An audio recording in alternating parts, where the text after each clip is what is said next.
Hey, what's going on, Who That Nation? It is yours truly, TJ Jones, the host of the State of the Saints podcast.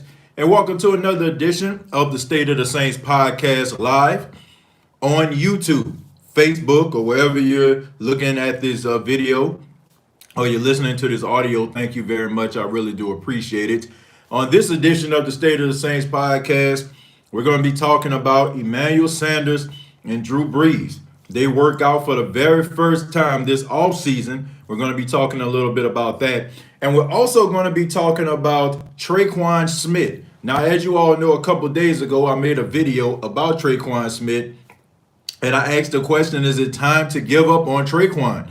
Well, a lot of people have been responding to this video. So I thought that we'll talk a little bit more about Tre'Quan Smith. Chemo, what's going on, man? Thank you for being the first one in the chat. Thank you very much for checking out the live. But let's go ahead and start and talk about Emmanuel Sanders and Drew Brees. Now, as you all know, Emmanuel Sanders was picked up this offseason by the New Orleans Saints. And I think everybody is on the same page when we say we feel like Emmanuel Sanders is the answer to the number 2 wide receiver issue that has been plaguing the Saints for the last 3 years. Emmanuel Sanders is an incredible talent. I think that we all know that. He played in Pittsburgh, and then from Pittsburgh he went to Denver, and from Denver to the 49ers. And we all seen what he did in the game against the Saints last season when he was in a 49ers uniform. I mean, he did so many great things, man. I think he even threw a touchdown. So Emmanuel Sanders is one of those players that's extremely smart. He's extremely talented, and he's one of my favorite type of receivers, guys that aren't just freakish athletes, but they can run routes as well. Him working out with Drew Brees in Denver, Colorado is a good look. Number one, not because of the whole, COVID-19 thing. That's one thing. But it's just the fact of Emmanuel Sanders getting to know Drew Brees. A couple weeks ago, we all know, I hate to keep bringing this up, but I feel like we have to. Drew Brees made some comments, and it made a lot of his teammates upset and frustrated at some of the things that he said at the time that he said it.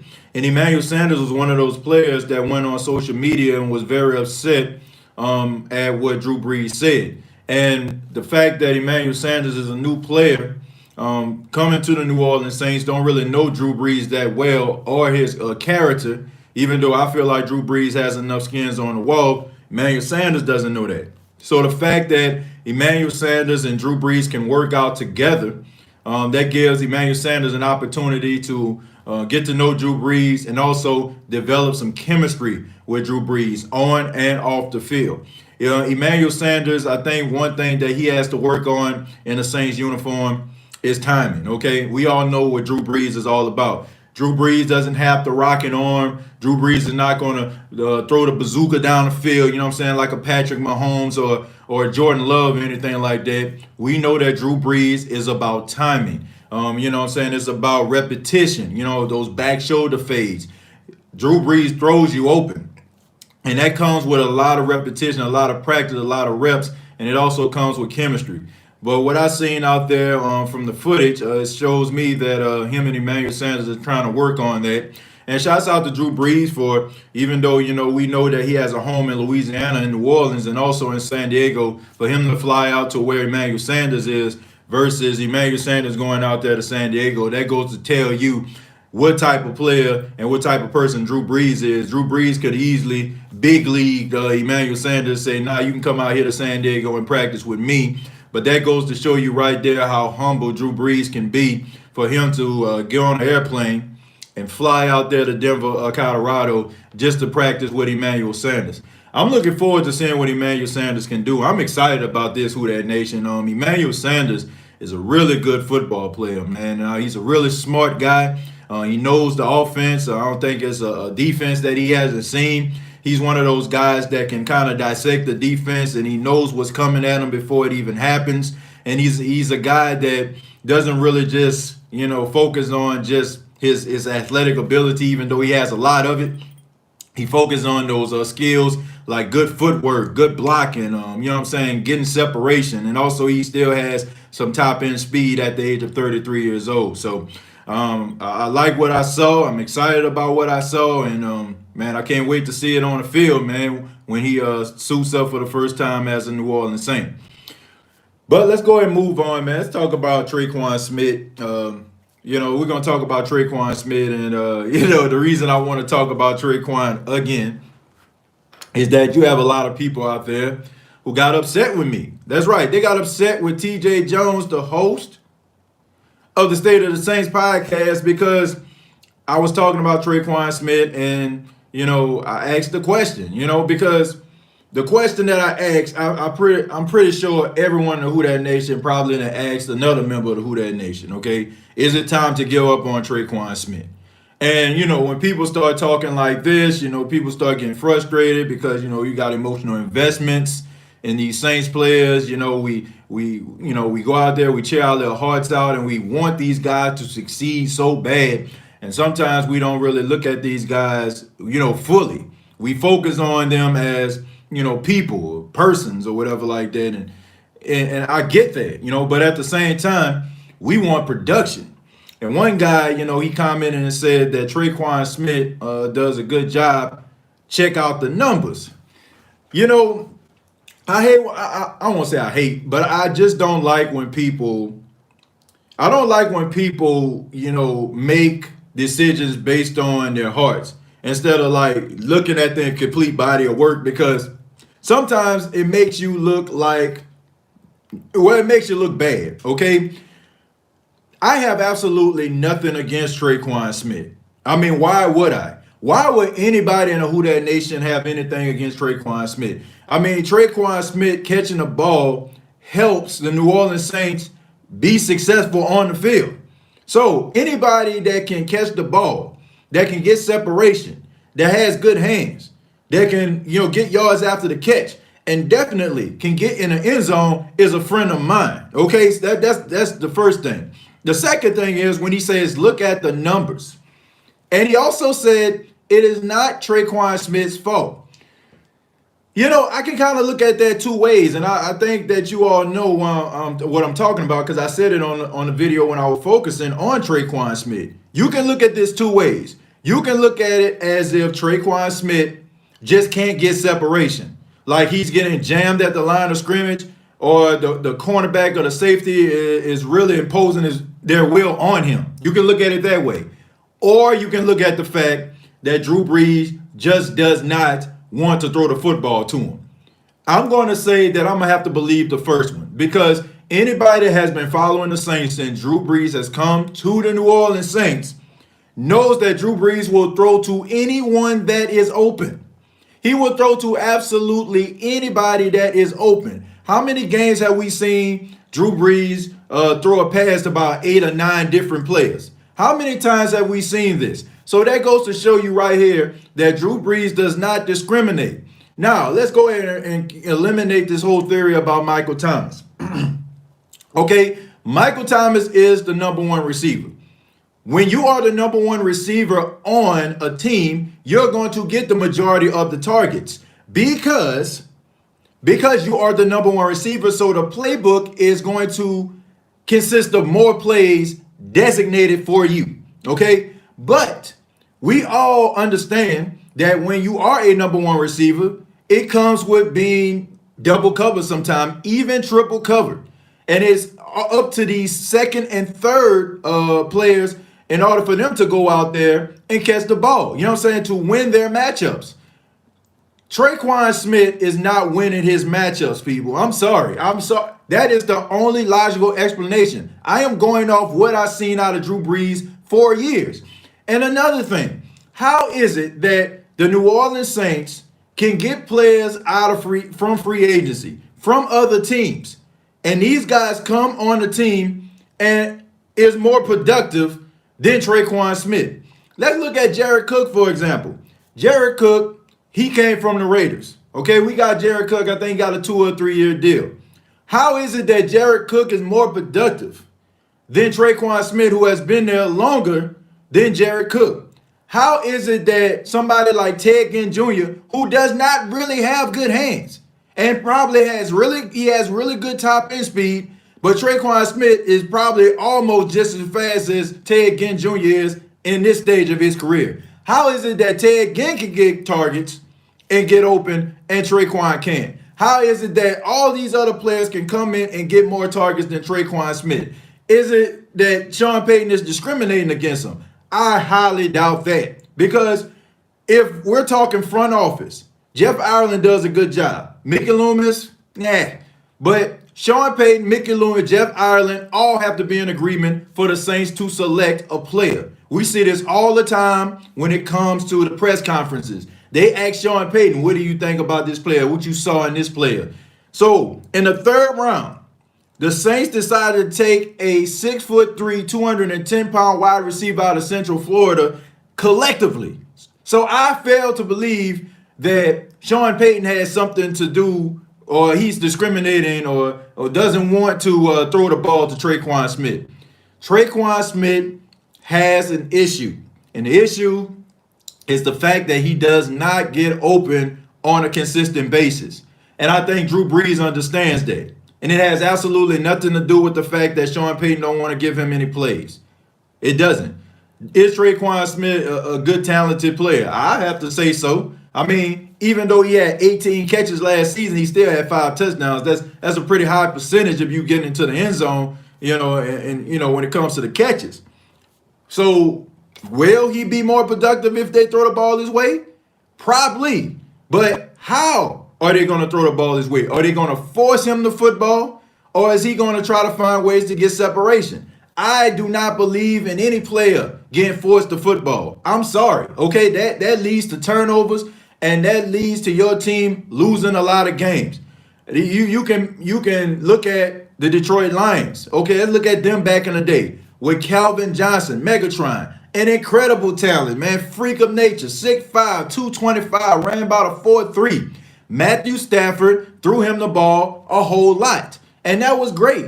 And they celebrated. And we loved the chemistry between him and Calvin Johnson. But what they didn't tell you is about the number of interceptions that Matthew Stafford had by trying to force the football to Calvin Johnson. Calvin Johnson had to get open, you know what I'm saying, in order for him to get the ball. And if he was forcing him the ball all those times, eventually the interception rate is going to go up. Tre'Quan Smith can't get forced the football, because if he does, then the Saints probably are going to get more turnovers. And we all know that Drew Brees does not like turning over football. Drew Brees will throw the ball into the ground. He would throw the ball at somebody's leg. He would do something. He does not like to take sacks, and he does not like to turn the ball over. So Tre'Quan Smith has to work on how to become a better receiver. And I don't know if it comes with strength. I don't know if it comes with footwork. He has to figure that out, because I feel like the only person that is holding Tre'Quan Smith back in the Saints offense is Tre'Quan Smith. Don't come to me with no numbers. Don't come to me and say that, he's doing a good job, because he is not. He is not. He's not even, like, the numbers that he's putting up don't even characterize him as a solid receiver. And I'm just being honest, man. And I like Tre'Quan Smith. I am rooting for this guy to succeed. I want to see this guy be successful. But if you are out there and saying that Tre'Quan Smith is good, and nothing's wrong with him and it's not his fault, then I have to say, man, I'm sorry, but you're being delusional. You're fooling yourself. You're fooling yourself, because Drew Brees does not throw the football like that. I mean, how many players have we seen come into the Saints offense and have been productive? How many have we seen? So I don't believe that theory of Tre'Quan Smith being discriminated against as far as, like, when it comes to getting the ball tossed around to him. So I don't believe that. It's hard to catch you live. What's happening, TJ? What's going on, Derek? Let me read some of these comments, man. Bye-bye Tre'Quan Smith, State of the Saints podcast. Hey, TJ Jones. It's definitely not time to give up on Tre'Quan Smith. Hey, who that's? Kenchario says he's just inconsistent. He hasn't produced at all. When they brought in Ted Ginn, y'all should have, should have none. He wasn't the guy. Well, I don't think Ted Ginn Jr. was the guy. I don't think that he ever was the guy. Look, Ted Ginn Jr., man, God bless his heart, extremely elusive, one of the fastest players in the NFL, but he never had good hands. Like, this guy always had butterfingers, okay? So the Saints brought him in because of his vertical threat. You know what I'm saying? Like, as long as he can get separation from a cornerback or a safety, there's a strong possibility he's going to catch the ball. Okay, so they never brought him in to be the number 2 receiver. Anybody believe that Ted Ginn Jr. came to the New Orleans Saints to be a number 2 receiver? I would encourage you to go back and watch Ted Ginn Jr. Play in the past, and you will say that that's not true. Okay, that ain't happening. Okay, that ain't happening, Captain. Now, I understand that he did a good job out there at Carolina. You know what I'm saying? He was one of the top receivers on the team. But, you know, I mean, Cam Newton has a better and stronger arm than Drew Brees. He was able to get the ball down the field, and he was able to cater to the strength of Ted Ginn Jr., which is a vertical threat. The way that the Saints play offense, you had to believe that he cannot, I repeat, cannot be a number 2 receiver. He can't. He cannot be a number 2 receiver in a New Orleans Saints type offense. The New Orleans Saints, their definition of a true number 2 are good route runners. That's just what it is. At this stage of Drew Brees' career, with limited arm strength, limited ability to push the ball down the field, you have to be a good route runner in order for you to play in the Saints offense. That is the answer to everybody's question about why they don't use this guy, why they don't use that guy. You have got to be a good route runner if you're playing in a 3-step, 5-step drop offense. That is a fact. If you're out there playing for the Pittsburgh Steelers or something like that, Big Ben can still sling it. If you're out there playing in Kansas City and Patrick Mahomes got that bazooka arm, you can go out there and be a vertical threat and be one-dimensional and play your role and probably score a whole bunch of touchdowns because you have quarterbacks that can get you the ball where you need it to be. You know what I'm saying? So, but when it comes to like a Patriot offense, when it comes to a Saints offense, when it comes to an Oakland Raider offense, you have got to have good timing, good feet, good hands, because the ball is going to come out fast. The ball going to come out quick, and you ain't got time to get vertical and separate from the cornerback. That is a fact. And when people that cannot run good routes, people that don't have good feet, that is the reason why we keep asking a question, why don't this person play? That's the reason why. Because they're not good when it comes to, pristine route running. I mean, look at Michael Thomas. Look at Marcus Colston. Oh, 2 guys that have been leading receivers on the Saints team. Are any of those guys out here some burners? Do they have Deshaun Jackson type speed? No. What about Tyreek Hill? Absolutely not. But they were good physical guys that ran crisp routes, and Drew Brees threw them open. They had a really good catch radius. That is what's going to help them. Until Drew Brees leaves and retires and the Saints get somebody, maybe it's Jameis Winston who has a stronger arm, Taysom Hill has an okay arm. Until that happens, you have to be a good route runner. And the Saints are going to be playing some very, conservative type offensive football. So I never believed. That's the reason why I never believed that Ted Ginn Jr. was going to be the number 2. Man, bump that TJ. Keep a spade a spade. Look, I mean, I gotta call it for what it is. I mean, look, I don't believe in third rounds being bust. Okay, I feel like third rounds are guys that are on the fence. It can go either or. It can go left or it can go right. Okay, left, you know what I'm saying? It can work. It can't work out. Right, it can work out. I feel like that's what a third round pick is to me. First and second rounds, I feel like those are guys that you can consider bust. When you talk about fourth and fifth rounders and, third on back, I should say, I can't consider those guys as bust because, you don't know what to expect from them. I think if we all look at like the first couple rounds, we look for those players to be consistent. We look for those guys to be good. We look for those guys to be cornerstone players in the future. When it comes to third and fourth rounders, like those are diamonds in the rough, people that, that make your team and you're like, okay, man, this is great.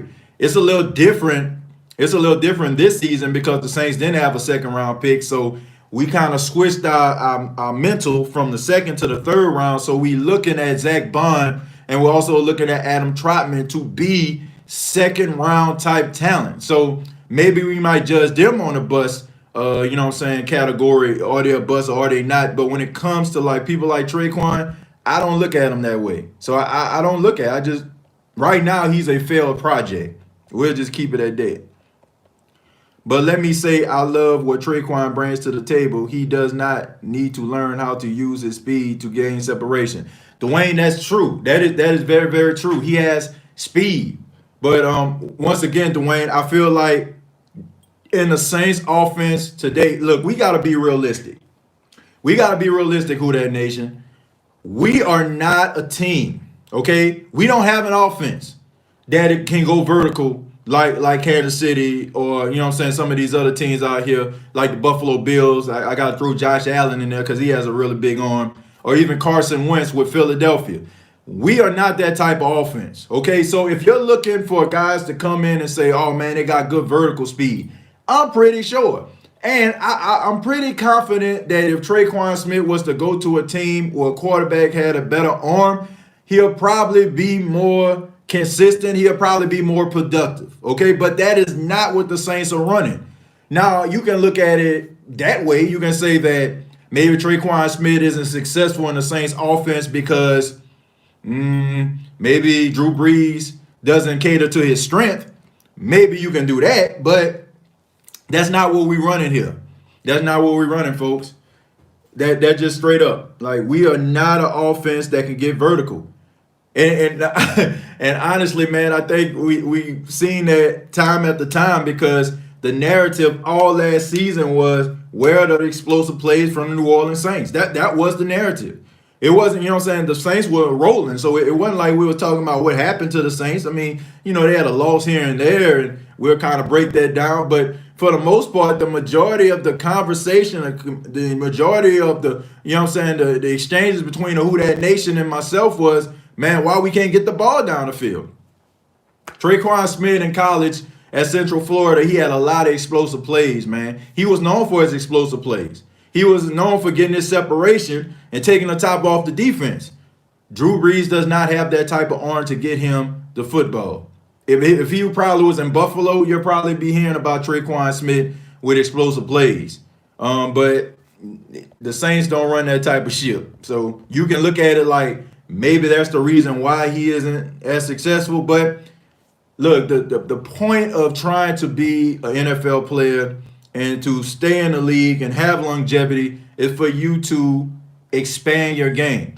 I'll give you another example. A person that I respect highly, Larry Fitzgerald. Larry Fitzgerald has incredible hands. Okay, I think he's been in the league about 16 years. He only dropped 21 passes in his 15, 16 year in the NFL. Okay, but when Larry Fitzgerald came into the league in 2003, he was a guy that just was known for taking the top off the defense and a very tall, huge catch radius, great wingspan type wide receiver. He turned himself into, you know what I'm saying, a legit weapon. You know what I'm saying? He was able to run all the routes. No matter what quarterback came into the system, he was able to work with him because he developed his skills. If Tre'Quan Smith's main skill was to take the top off the defense, and every single year you haven't developed into a crisp route runner, every single year you haven't evolved into a great blocker, or you haven't evolved into a person that has good footwork, then shame on you, because that's not what the league is all about. You are designed to get better every single year, okay? The things that you lack, you need to work on. You don't take time to focus on your strengths. You take time to focus on your weaknesses. If you're not a good route runner, you focus on trying to run crisp routes. If you're not a fast guy, you try to work on your speed, maybe, you know, with your nutrition, or try to get, you know what I'm saying, a strength and conditioning coach or something like that to help you get where you need to be. If Tre'Quan Smith, if we're still talking about what he possessed is just being a vertical threat and going into his third year, then shame on Tre'Quan Smith. Shame on him. because it's his fault that we even having this conversation about him. We shouldn't even be talking about, oh man, the only reason why. No, you are designed to catch the football by any means necessary. Rather it be running crisp routes. If Sean Payton says we need you to run a streak down the field, we need you to run a deep post, you got to be able to run those routes. And you got to be able to create separation in those short immediate routes. So if he's not doing that, who that nation, then shame on him. Straight up. We can't make excuses for people, you know what I'm saying, that are not trying to elevate their game. Okay, we applaud people for trying to elevate their game. We look at players like Michael Thomas, who elevates his game every single year. We look at people, you know what I'm saying, that come into different offenses and elevate themselves every single year, offensively or defensively. I feel like you're doing a person an injustice, and you're on top of that, honestly, you're making excuses for a person if they haven't elevated their game from the time that they put on a Saints hat on draft day to the time now they're in the league in their third and fourth year. I can't accept that, folks. I can't. He came in and take the top off the defense so the underneath routes can have success. Once again, Joseph, he may have came in for that particular reason. Oh, okay, prime example. Okay, I like how you said that, Joseph, and I appreciate that. That's a good point. Another person that we all know in the Who Dat Nation, Robert Meacham. Robert Meacham came out of the University of Tennessee for that same exact reason, Joseph. That same exact reason, to take the top off the defense. That was Robert Meacham's primary focus. When you seen a flea flicker, who was the target most 9 times out of 10? It was Robert Meacham. Okay, Robert Meacham in his first couple years, he was the vertical threat. But as you see, Robert Meacham over the course of a few years, the New Orleans Saints started to change his role. Okay, they started to change his role. He started doing more wide receiver screens because, you know what I'm saying, he had the elusivity in order to get through the defense. They changed it up. Then, you know what I'm saying, when they started to use Devery Henderson a little bit more as the vertical threat, you started to see Robert Meacham do more of the third down, extending the plays along with Lance Moore. What happened? Why isn't he just a vertical threat anymore? Because he elevated his game. His game, you know what I'm saying? He was the vertical threat. He came in, the fast guy, running the 4.3 speed out of Tennessee that can take the top off the defense from, man, now, you know what I'm saying, we can use this guy because he's found a way to use his way of maneuvering through guys in order to get first downs.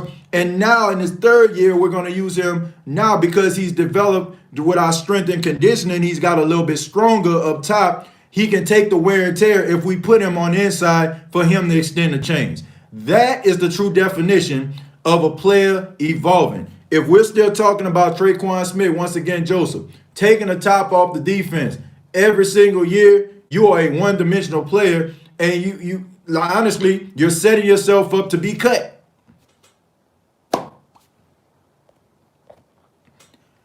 Real Talk Perez says, I'm having an NFC South Roundtable live stream Friday. I want you to represent Saints. How can I get in touch with you? I tried your Facebook Messenger. You have Twitter.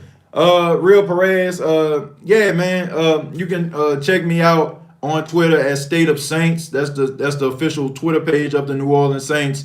And I apologize, man. It's been absolutely crazy and wild these last couple of days or whatever like that. So I have not been checking emails, and I apologize to everybody. You know what I'm saying? We're starting to slowly get back at the radio station down here. We're working on different projects. So, you know, as you know, people are starting to go out and have activities, I'm not able to really look at my emails. But Real Perez, man, you can check me out at State of Saints. You can interact with me, man. I would love to be a part of your show. Matter of fact, man, just send me another inbox on Facebook, and I'll interact with you and talk to you after the show. So send it to me, man, and I'll get back to you at the end of the show, and we'll go ahead and set that up, man. Thank you, man. I appreciate that. I'll be ripping them. Thank you very much for the $5, man. He said I wasn't able to fart during the live, the last live, but I think I could do it during this one. Well, we can't smell y'all be ripping them, but I appreciate you, man. Thank you very much for your $5 donation to the State of the Saints, man. I really do appreciate that. And I really do appreciate all of you all's feedback, you know, Thank you so much. Thank you so much for your time. Peanut says, you just watch and see the impact of Emmanuel Sanders, no more double teaming Michael Thomas. I agree with that. You know what I'm saying? I agree. Well, I do feel like this. There is going to be some double teaming of Michael Thomas because you still have to accommodate for the fact that the guy's a freak of nature as far as you know what I'm saying is catch rated he is and the vice grip type hands. So you still gonna have to find a way to try to neutralize him. But it is gonna help Emmanuel Sanders being a crisp route runner and a guy who can, you know what I'm saying, like take the top off the defense, a guy that can, you know what I'm saying, run all these different routes. You're gonna have to accommodate for him as well. Somebody said Tre'Quan the best. Well, if that's your opinion about him, it is what it is. I hope one day we saying this for real though. Robert Meacham was a hell of a blocker, and it made our screenplays more dynamic. Dwayne, you're absolutely right, and that's another dynamic that he added to his game that he didn't have coming out of University of Tennessee. Like I said, I have a lot of respect for players that develop over the course of time. We talk about this player all the time. We wish that he would have played for the Saints, and a lot of people flooded my inbox talking about this guy, Dez Bryant. Man, why we don't sign Dez Bryant? Why we don't bring Dez Bryant into camp? Dez Bryant played his way out of the league, okay, because he never developed into the wide receiver that people thought that he could be. That's the reason why he's not in the league. It don't have absolutely nothing to do with him being damaged goods. It's the fact that he spent his entire career, and you can say it was on the Cowboys or whatever. I don't think so. Them using him as what the fade route back in the end zone, you know what I'm saying, goal line guy, and that's all they had him, the 50-50 ball guy. You play your way out of the league when you find yourself being one-dimensional, okay? And that's something that I feel like players need to be very careful of. I understand that you want to go to teams and you want to make as much money as you can, but I feel like it's good to want to make money. But it's another thing when you want to leave a lasting legacy behind. Some teams will prohibit you from reaching your full potential because they only will use you in a certain way. Okay? You have to force that team to use you in a different way. If you become comfortable and you're like, man, I'm okay, man. I'm catching these back shoulder fades. You know what I'm saying? I'm good. You know what I'm saying? I'm 50-50 balls. As long as I can have them ups like Vince Carter did in 98, I'll be okay. If that's fine with you, fine. But you're in a knee injury or ankle injury away from not having that vertical leap anymore. Take it from somebody that had a pretty good vertical leap back in his day. Okay, one knee injury or one time, you know what I'm saying, I came down awkwardly on my ankle. The next day, you know what I'm saying, that vertical leap started to drop. And not to mention that Father Time is undefeated. I know I'm speaking to a lot of people in the Who Dat Nation that's looking at this right now. I know a lot of people out there probably can jump out of the gym when they're 22. But the age of 32, their feet don't leave the ground. At the age of 43, you know what I'm saying? All you can do is look down at the ground. You get what I'm saying? So Father Time is undefeated. You got to find different ways to keep yourself around. That's why people like Jerry Rice, people like Larry Fitzgerald, people like Steve Smith stayed around so long because they elevated their game, okay?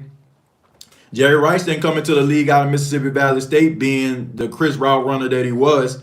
Steve Smith was a kick returner. You know what I'm saying? Like Larry Fitzgerald, like I said, he was a vertical threat. These guys have emerged to be Hall of Famers because of one simple reason: the determination to be the absolute best and not just sitting on the thing that got them to the dance. As long as Tre'Quan Smith plays that way, or if he has that mind frame, he is going to forever be in the doghouse of a lot of people in the Who Dat Nation. So y'all remember that.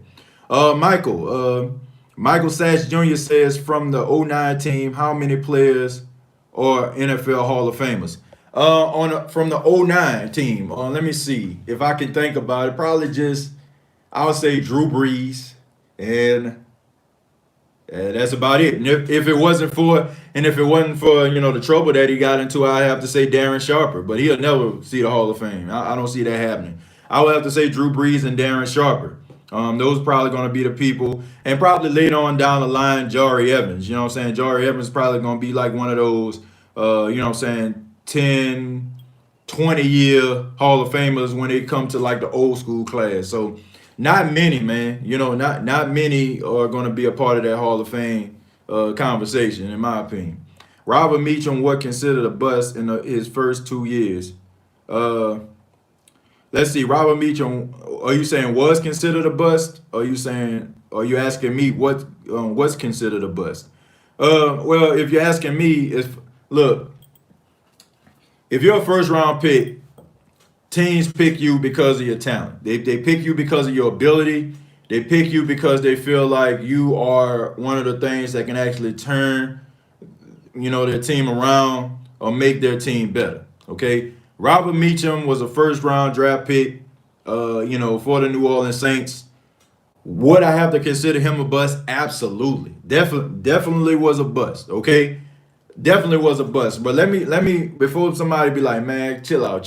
He was good. I need people to fully understand what a bust really is. Okay. All right. Now, there's two different ways you can look at a bust. There's a Jamarcus Russell type bust, a guy who is drafted really high and don't live up to expectations. That is 100% grade A bust. But then there's another bust. There's a late round bust, okay? And what is a late round bust is a player that you draft in the first or the second round. This is my opinion. In the first or the second round, and they don't live up to the expectations, or they don't end up being the player that you expect them to be. If you're a first round pick and at a wide receiver, you need to at least lead the team in receptions and touchdowns the majority of the years you are in that team's uniform. If you do not, you are a bust. Robert Meacham, was a bust. Kenny Vaccaro, yes. When we're talking about these standards, was a bust, okay? Reggie Bush, if we're talking about these standards, was a bust, okay? These are guys that are considered a bust. Brandon Cooks, I don't want to say that he was a bust because I didn't see enough of him. I only seen like 3 years, and I seen him be productive. So I won't say that Brandon Cooks was a bust. And I feel like we need to determine these guys over their rookie years, okay? Because a lot of these guys end up, after the 5th year, they end up going to another team if the organization don't consider them as being a player that they want to pick up their option or they want to extend long term. So, like I said, Reggie Bush, yes, I would have to consider him a bust. Robert Meacham, I would have to consider him as a bust. Kenny Vaccaro, I would have to consider him, yes, as a bust. Okay, that doesn't mean that these guys aren't good players. That don't mean that these guys have something to offer. When you are drafted in the first round by a team, you are expected to be a top player for that team in a statistical category or some type of, in some type of way. Nick Toon, AJ, I would not consider a bust, okay? Nick Toon was about a 5th round pick or something like that, a 4th round pick? No, okay? Nick Toon was not a bust, okay? Nobody really expected Nick Toon to change the world. Nobody expected Nick Toon to be out here being a second coming of Marcus Colston or nothing like that. I don't even look at 4th round picks as guys like that. I don't. If you're in the 4th round, I look at you as like, well, if you end up panning out, then that's a plus. That's great. But I don't, if you don't work out, I don't even consider you a buzz. I just consider you once again as a failed project. James Clayton, yes. Cedric Ellis, definitely from USC, was a bust. No doubt about it. No doubt about it. He is a bust. Now, people that you can consider not to be a bust, okay, that was in the first round. Mark Ingram was not a bust, okay? Cam Jordan wasn't a bust, okay? Marshawn Lattimore is not a bust, okay? Marcus Williams, in my opinion, is not a bust. You know what I'm saying? These are guys that I look at and I'm like, okay, when they came to the team, Mark Ingram, he didn't start off, being a Mark Ingram that we seen out there in Baltimore in the last 3 years he was in the Saints uniform. He evolved into that particular point. Now, he was falling to bust territory, I will say that, But he kind of saved himself over the last 3 years he was in the Saints uniform, and you add on to the Baltimore Ravens. Cam Jordan, I mean, come on, man. I mean, this man slowly moving up the ranks at being an all-time sack leader for the Saints. Definitely not a bust. Marshawn Lattimore, whether you are a fan of him or not, you have to say that the secondary, you don't really think that much about him giving up big plays as you did when Keenan Lewis was here. Even Tracy Porter, even though he was really good. Even, Usama Young, some of them other cats, you don't think about them giving up big plays. You don't think about Marshawn Lattimore giving up good plays. You look at him as being a strong tower in the secondary, so he's definitely not a bust. That's the way I look at guys, in my opinion. Like I said, I'm not saying that I'm right, but when I think about bust, I look at it in two ways. You look at the Jamarcus Russell bust, and then you look at the don't live up to expectation bust. Stephon Anthony definitely was another bust, okay? I will say this, he had one good year. It was his rookie season where he led the team in tackles, but he was like one of those players that I mentioned earlier, did not develop. Stephon Anthony coming out of Clemson was a guy that was tackling all over the field. He was a tackling machine, but he did not adapt to the modern day NFL. Back in the days when Lawrence Taylor and Brian Cox and Junior Seau and all them guys were running linebacker, all they had to do really is focus on trying to tackle the running back. Stephon Anthony, if he would have played probably in 92, 93, he probably would have been a really steady linebacker. But linebackers today, they are required to do so much more than just tackle running backs and possibly sack the quarterback. You got to be able to guard the tight end, and you got to be able to keep up with the running back when he catches the ball out the backfield for a screen or a wheel route or one of these skinny posts, or, you got to be able to catch up with him. Stephon Anthony did not develop, and he became a liability in the Saints defense, so I would definitely say that he is a bust. Haloi Kakaha is a bust. You know what I'm saying? Like, when he was on the field, he did okay, but he was always hurt. He was a second-round pick coming out of Washington, so I would have to say yes. Haloi Kakaha, Stephon Anthony were bust. Absolutely. Brandon Cooks was not a bust. I agree, Dwayne. He wasn't. Brees didn't have the arm strength to get him the ball deep. Brandon Cooks ran precise routes and can catch the ball anywhere on the field.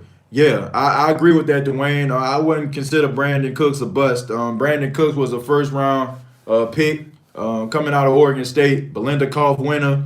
He came to the New Orleans Saints, and what first-round picks need to be doing, in my opinion, he led the team in receptions and yards. So when he was the number one receiver, he lived up to expectations. The only thing about Brandon Cooks that I didn't really care for, and I feel like the Saints understood that they were going to have to make a decision between him and Michael Thomas. And I feel like what gave Michael Thomas the edge was the fact that Michael Thomas can get yards after the catch and Brandon Cooks couldn't. That's the only difference. I feel like they had a conversation. It was like, man, we're going to have to end up paying both of these guys one day. Which one of these guys you would want to keep? And they chose Michael Thomas. Who that, y'all, from Who That Nation? Cali chapter. Man, what's going on, Louis? Thank you very much. Checking out the live. What year was Anthony's rookie year? Stephon Anthony, I think he was a rookie in 2015, if I'm not mistaken. I think he was. My favorite Anthony moment was to return a fumble for a touchdown. Yeah, he was the first player to do that too. He was the first player to actually do that on a 2-point conversion. I think that's what it was. Jared Poor said, I sent you the picture on your inbox. If you didn't get it on your phone, I emailed you. Check it out. Okay, Jerry, I'll make sure I check it out. I'm trying to see. Jerry, was it a news article? I think it may have been a news article or something like that you sent me. I could be wrong. Let's see. Scoring touchdowns as a wide receiver doesn't always equate to a championship. I agree. I definitely agree with that. But it all depends on the context, okay? Like, I guess like if you are a big physical guy and they put you like in goal line situations or something like that, that can be beneficial, but I agree. I definitely agree with that. I'm late to the game. What's good, TJ? What's going on, Kirian? We just talking about the top topic was Emmanuel Sanders practicing with Drew Brees, and we transitioned from that to talking about Tre'Quan Smith again. you had some people that were, really kind of upset at the fact that I talked about Tre'Quan Smith the way that I did, which I'm not going to be apologetic for that. As my head say, I'm very unapologetic. I don't apologize. I apologize sometimes when I'm wrong, but I don't feel like I'm wrong in this case. What's your reaction to Marshawn Lattimore liking your video early in the year? I mean, man, Marshawn Lattimore a cool dude, man. You know what I'm saying? I got a lot of respect for him. I mean, Marshawn Lattimore, like real talk, man, he always like anything I put up, you know what I'm saying? Like he respond. You know what I'm saying? It was about the secondary or something like that. I see a response, I see him comment or something like that. I think like last video I did when I mentioned him, he responded. Roman Harper do too, man. I know Roman gonna be mad at me, man, when he see that next video. I'm pretty sure he is, but Roman Harper is somebody he you know what I'm saying? He looks at my videos and stuff like that. I mean, I guess, you know what I'm saying, like it's humbling, you know what I'm saying, the fact that they take the time out. I mean, these guys have lives, they can be doing so much other stuff with their time. For them to even, look at what I got to say, you know what I'm saying, it's humbling, you know what I'm saying? I mean, like I said, I'm a fan at the end of the day, so, I'm a fan of these guys, like with Roman Harper, I mean, I was a young kid, you know what I'm saying, on my way to college, when he was playing for the New Orleans Saints during his prime and stuff. I watched these guys play, and I got a lot of respect for them. So for them to check out my videos, yeah, it is humbling, and I appreciate it, no doubt. No, it was a Saints Cup I sent you. Oh, okay. I have to check it out. I didn't see that one. I didn't see that one, Jerry. I definitely will check it out, man. I'll check it out. I checked out the video with Brees and Sanders practicing. Yeah, if you have not seen the video, it's just a quick 18-second video that I put up on the Facebook page, State of the Saints, facebook.com, search State of the Saints. It's on the page. Y'all check it out. TJ, before all this NASCAR stuff came about, I sent you a message on Instagram 2 weeks ago. Please check it out for a good laugh. Okay, I'll check it out. Like I said, man, I just been so behind when it comes to the inbox, and I feel so bad, man, because I don't want anybody to think, you know what I'm saying, I'm trying to big lead somebody or somebody. That is not how my mind works, Between being a father and also just kind of get acclimated back to the station. Like I got several interviews and stuff like that I have to do for the station, because people are starting to open up and different events and activities are going on. So it's like really taking up my time, and I'm not really having an opportunity to really sit down like when I was at home stationary to be able to answer questions and also to, be able to like turn some of those questions into videos. So, I mean, now that I feel like I'm getting acclimated, I back on like a little bit of a schedule, I'll be able to respond back to some of your stuff. But I appreciate it, man. I don't want nobody to think that I don't care about what you say. That is far from the truth. I appreciate every single person, whether you checked out this video the first time or the 417, 18th time, you know what I'm saying, that I done uploaded a video, man. I'm appreciative of everybody, like that take the time out to ask a question, comment, send an email. Thank y'all. Yeah, but that NASCAR stuff, man, stupid. Demario Davis liked my tweet when he first got here. Yeah, man, like I said, it's been. I remember when Larry Warford first joined the Saints from Detroit. From Detroit. I think I said welcome to New Orleans. He responded. My brother actually painted a picture of Michael Thomas, and I put it up, and Michael Thomas actually liked it. And then there was a time where I guess like they thought Brandon Cooks and Michael Thomas was beefing with each other because of the catches and all that kind of stuff and the targets. And, I kind of defended Michael Thomas on that because people thought like a tweet that he made was directed towards Brandon Cooks, but it wasn't. You know what I'm saying? It was like he always putting rap verses up or whatever. So I just kind of brought that to people's attention and he liked it or whatever. But, I mean, something like these are real guys, man. I think that, I can respect the fact that, these guys like take the time out to do that because, that's a plus for me. Bro, Roman Harper did it right. Just a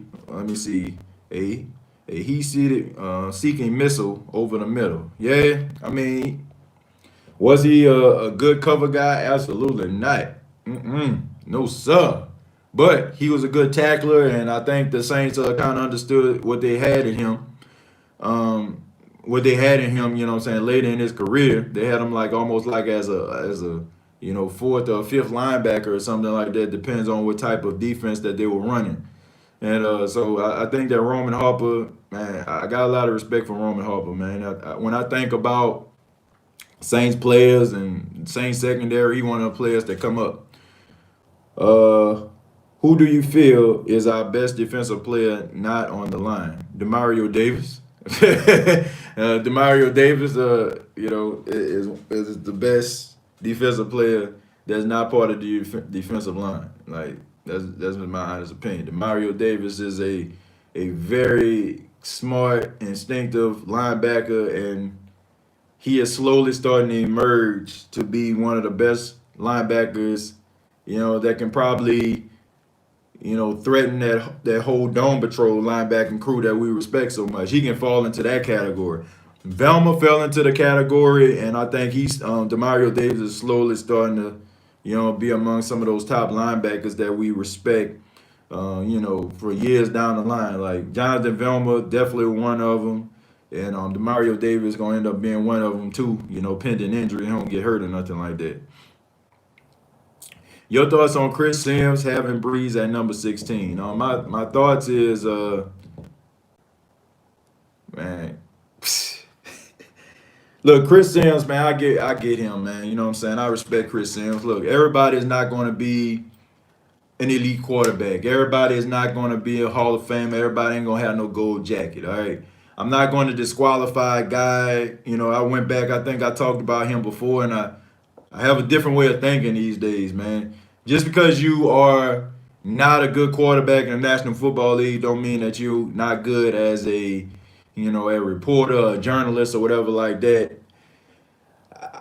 I look at Chris Sims and what he said, I think is asinine. Okay, I respect his opinion. You know what I'm saying? I think he does an okay job. You know what I'm saying? With Mike Flores, the NBC podcast, I think they funny. I think they witty. I think it's a good dynamic of an old head and a young head having conversations about football. But if he thinks that Drew Brees is the 16th ranked anything when it comes to quarterback play in the NFL, then he's absolutely out of his mind. Okay, that's just what it is. Drew Brees, rather you are a fan of him, or not, rather you're kind of, sour on him for his comments, sour on him because of wild card games, sour on him because he don't have the arm strength.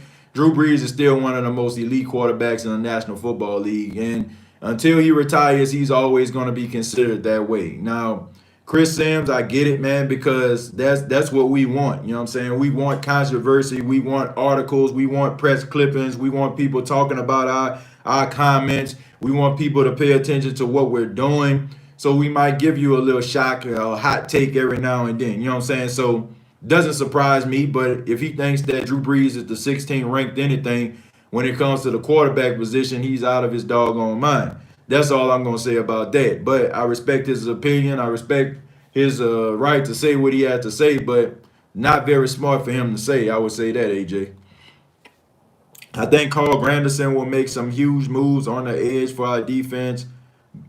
Big steal for our Saints. Yeah, Carl Granderson, he's probably still going to be in that rotation. I don't know. We'll see, man. There's a lot of guys on that defensive line like Shy Tuttle, Malcolm Brown, who we really don't talk about for some apparent reason, who's really good. And Marcus Davenport. These are guys that we're looking forward to break through that glass ceiling and come on to the other side, you know what I'm saying, look on the outside, see the sun. But we'll see, man. We'll see. I mean, he has a lot of upside and he got a lot of talent. He put Matt Ryan and Carson Wentz over Brees. Well, I guess he's talking about probably from a youth standpoint. If you're looking at the age difference, he's probably doing that because he's counting on Drew Brees to kind of fall off a cliff. That's the way I feel about it. Maybe he thinks that Drew Brees is probably clean that off just a second. He probably think that Drew Brees is probably going to end up falling off a cliff being 41 years old going into the season, but I don't know, man. I wouldn't put Drew Brees number 16 at nothing.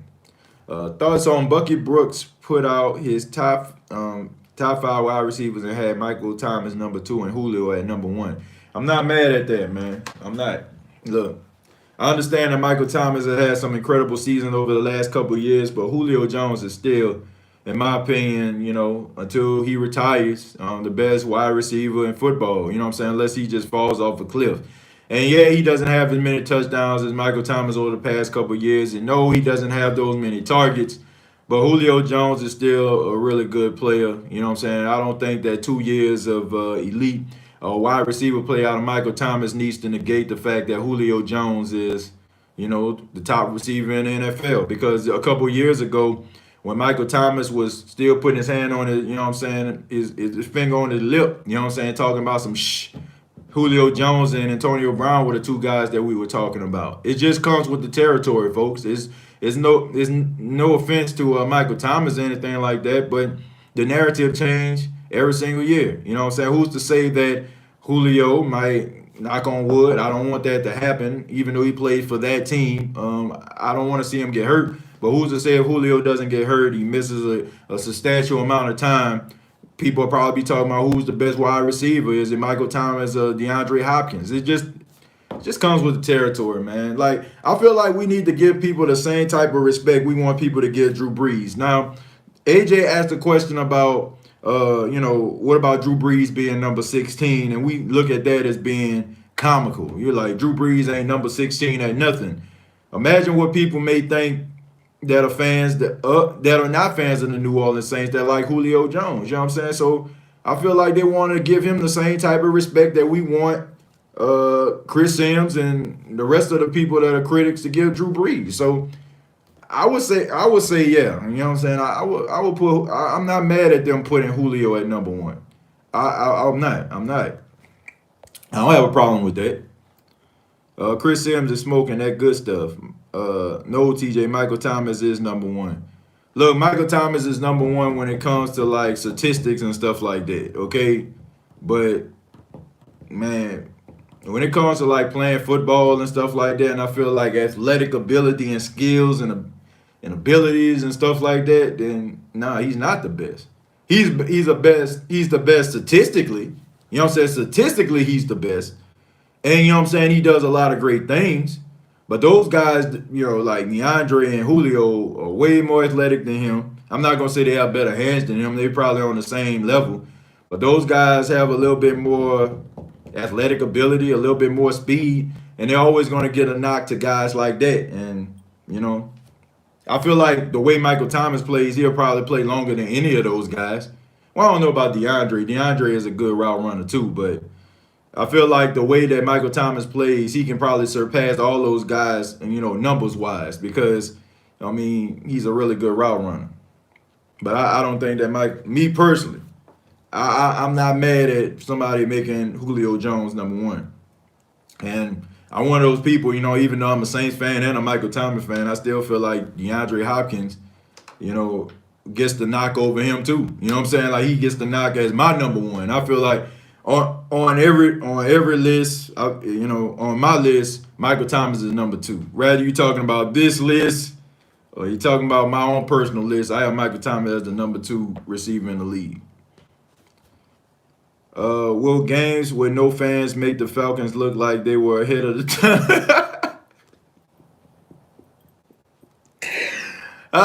Man.